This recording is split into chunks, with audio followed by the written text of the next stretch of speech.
Anda masih bersama kami di Indonesia Morning Show. Seni patung semakin berkembang yang kemudian melahirkan karya Trimatra. Kementerian Pariwisata dan Ekonomi Kreatif Indonesia menjadikan karya Trimatra sebagai sebuah ajang kompetisi.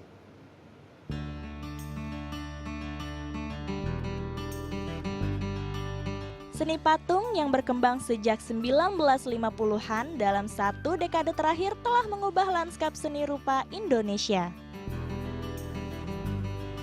Patung tidak lagi dikerjakan oleh seniman atau pematung, tapi melintasi berbagai disiplin ilmu. Patung bisa saja dikerjakan oleh pelukis, desainer grafis, atau arsitek. Perkembangan inilah yang kemudian melahirkan karya-karya 3 dimensi atau Trimatra. Trimatra merupakan perluasan dari seni patung. Istilah Trimatra digunakan untuk memperlihatkan karya seni patung yang paling maju. Di Indonesia, pertama kalinya Kemenparekraf bekerja sama dengan komunitas Salihara mengakomodir perkembangan seni patung Trimatra dengan mengadakan kompetisi.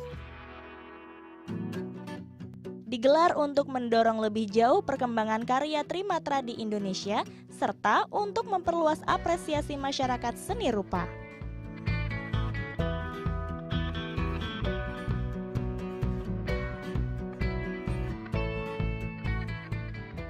Kini kompetisi karya Trimatra sudah memasuki tahap kedua. Pada tanggal 7 Desember mendatang akan diumumkan pemenang dari hasil karya Trimatra.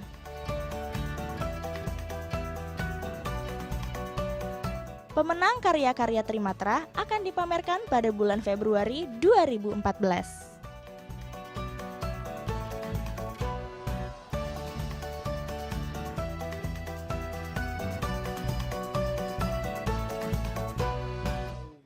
Ya, sudah hadir bersama kami di studio Indonesia Morning Show Bapak Asikin Hasan selaku kurator seni rupa dari komunitas Salihara dan juga Ibu Wati Murani, Direktur Pengembang Seni Rupa dari Kementerian Pariwisata serta Ekonomi Kreatif. Selamat pagi Bapak dan Ibu. Terima kasih. Macet ke sini? Lumayan ya, maaf ya Ibu ya, studionya nih memang di daerah tempat strategis. Biasanya kalau itu. Udah nggak kaget ya. Tapi yang mengagetkan nih adalah ada satu kompetisi karya Trimatra gitu. Sebenarnya masyarakat juga masih kadang-kadang bingung Trimatra ini apa. Mungkin dari Pak Asikin dulu, seperti apa sih karya Trimatra ini sebenarnya? Iya, sebenarnya kan kata Trimatra ini sama dengan 3 dimensi, sama dengan karya seni patung itu juga Trimatra. Dalam satu dekade terakhir ini saya melihat seni patung itu berkembang dengan sangat cepat dan melampaui konvensi seni patung itu sendiri. Jadi kalau kita bicara tentang seni patung, seni lukis, mereka punya konvensi sendiri. Jadi bagaimana seni patung itu diciptakan, bagaimana prosesnya, itu sudah sangat rigid gitu ya, sangat tertentu gitu. Artinya di luar itu kita tidak bisa mengatakan itu sebagai seni patung. Nah, kecenderungan satu dekade terakhir ini saya lihat terutama pada anak-anak muda, para pematung dan perupa lainnya, karya-karya yang mereka perlihatkan itu melampaui konvensi seni patung itu sendiri. Jadi ini level selanjutnya dari seni Jadi patung. kita agak sulit, apakah ini seni patung, apakah ini apa? Nah, melihat kenyataan itu, saya lalu membuat satu pendekatan baru dengan kata karya-karya Trimatra gitu. Jadi karya Trimatra itu artinya karya-karya yang melampaui seni patung itu bisa masuk ke situ, bahkan patung juga bisa masuk ke situ juga. Keramik juga bisa masuk ke situ. Lebih luas gitu ya. Jadi dia menampung karena definisi atau katakanlah istilah itu kadang-kadang tidak bisa mengikuti perkembangan yang terjadi di lapangan gitu di masyarakat itu cepat sekali. Dan percepatan itu dipengaruhi oleh gagasan, juga dipengaruhi oleh medium, dipengaruhi oleh teknologi juga, dan wacana juga yang berkembang di berbagai negara gitu. Tapi kenapa sampai dibuat sebuah kompetisi? Apa sebenarnya tujuannya? Iya, kompetisi itu sebenarnya ya kita perlu melihat pemetaan gitu. Bagaimana yang sesungguhnya terjadi di lapangan. Karena yang saya lihat satu dekade terakhir itu kan gejala gitu. Nah, gejala ini kan perlu kita buktikan gitu, seberapa banyak dan seberapa luas pematung-pematung muda yang membuat karya-karya dengan kecenderungan melampaui seni patung itu sendiri. Oke. Dan kemudian disokong oleh Kemenparekraf. Iya. Nah, seperti apa tuh kompetisi karya Trimatra nasional pada tahun 2013 ini, dan ini yang pertama ya Bu ya? Mungkin saya harus menceritakan latar belakangnya dulu ya. Jadi Parekraf itu kan baru 2 tahun, 2 tahun dibentuk. Dan pada era ekonomi kreatif itu kan yang diandalkan kan ide dan kreativitas. Inilah modal bagaimana untuk memanfaatkan nilai-nilai ide dan kreativitas sebagai peningkatan nilai ekonomi. Kemudian dari sensus penduduk nih ya 2010 60 juta itu adalah generasi muda. Nah, inilah yang sebenarnya potensial untuk mengembangkan ekonomi kreatif gitu. Nah, pemerintah dalam hal ini tetap komitmen dengan tujuannya bahwa ingin memfasilitasi itu tadi semua kreativitas anak-anak muda. Tidak hanya memfasilitasi, sebenarnya memotivasi dulu, kemudian mendorong dan memfasilitasi dengan memberikan kesempatan ke anak-anak muda bagaimana dia memperlihatkan ekspresi dari ide-idenya dengan menciptakan satu program. Antara lain misalnya tidak saja pameran ya, tapi dengan kompetisi ini. Kemudian dan kita mendorong juga ikut bienal, trienal, internasional juga. Jadi itulah yang dilakukan pemerintah khususnya Kemenparekraf ya. Memang tujuannya supaya generasi muda itu lebih kreatif, lebih inovatif dan lebih produktif. Nah, jadi dengan membuka ruang-ruang seperti ini kesempatan sebenarnya. Jadi antara lain program kita selain ini adalah sekarang ini yang sekarang dilakukan adalah PPKI, Pekan Produk Kreatif Indonesia. Silahkan melihat di sana karya-karya anak muda semua di Epicentrum. Di Epicentrum. Ya, sampai tanggal 1 nanti. Nah, itu nyata bahwa itulah karya-karya anak muda. Gitu. Tujuannya sendiri sebenarnya? Tujuannya lebih melihat keanekaragaman gagasan anak-anak muda, berupa masa kini, berupa kontemporer masa kini, emerging artis lah. Dan ini udah kesekian kalinya Ibu ya? Kalau untuk kompetisi iya, kita tidak hanya usia 35 ke bawah, tapi dari anak-anak kan kita juga ada lomba lukis, lomba cipta seni. Di situ ada puisi, ada sebagainya. Jadi antusiasmenya luar biasa. Dibandingkan sebelumnya Bu? Ya memang kita lebih kerja sedikit tuh di promosi ya. Ya kan kelemahannya pasti ada di promosi. Jadi kita juga harus meningkatkan promosi supaya dikenal. Anak-anak muda kan lain caranya mempromosikan ini ke anak-anak muda itu kan punya cara-cara sendiri ya. Dan kalau saat ini berarti kompetisi Trimatra ini sudah dikumpulkan siapa-siapa saja yang bisa nanti mendapatkan hadiahnya itu gitu. Tapi ini bagaimana sih cara menyaringnya sendiri? Mungkin dari Pak Asikin. Ya, pertama kita umumkan lewat media yang dimiliki oleh komunitas Salihara dengan menerbitkan buku program, terus juga kementerian juga, terus kemudian kita mengundang menawarkan kepada perupa-perupa muda terutama karena ini kan dibatasi usia 35 tahun ke bawah. Dan syarat-syaratnya itu apa saja kalau misalnya untuk mengikuti kompetisi Trimatra ini sebelumnya? Kita tidak menentukan syarat, yang penting mereka berkarya, tapi mereka biasanya menyadari kemampuan mereka.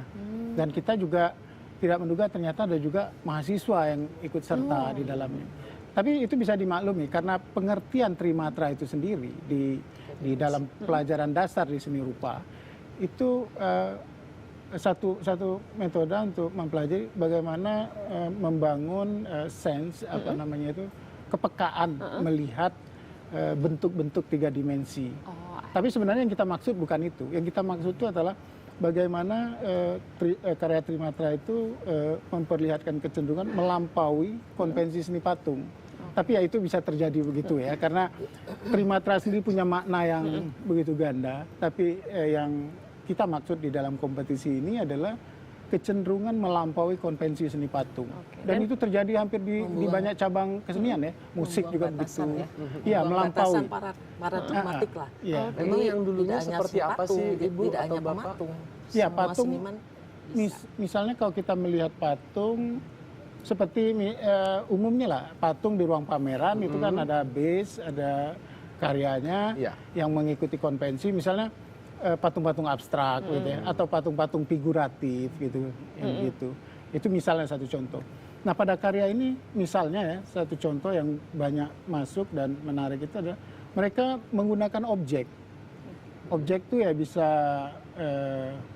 apa yang produk yang kita lihat sehari-hari, misalnya kursi, meja, atau apapun gitu yang mereka melihat itu lalu mereka kembangkan gitu. Oke. Dan penilaiannya seperti apa tuh? Berarti kalau misalnya kayak gitu kan berarti sangat besar kan, banyak banget Iya. dan kreativitasnya kan pasti kan luar biasa liar begitu. Penilaiannya dalam kompetisi ini seperti apa? Ya kita membuat 2 tahap dulu ya. Tahap pertama itu para peserta diminta untuk mengirimkan portofolio dalam bentuk foto.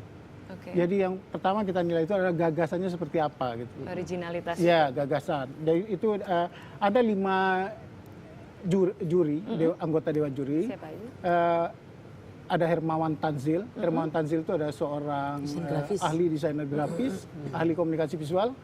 Terus ada Ridwan Kamil. Wali Kota Bandung. Ridwan Kamil itu arsitek, sekarang jadi wali kota Bandung. Iya, iya. Terus ada Jim Supangkat. Jim Supangkat itu adalah seorang kurator independen, ya, senior. Terus ada Anu Sapati. Anu Sapati itu adalah pematung dan dosen di Institut Seni Indonesia.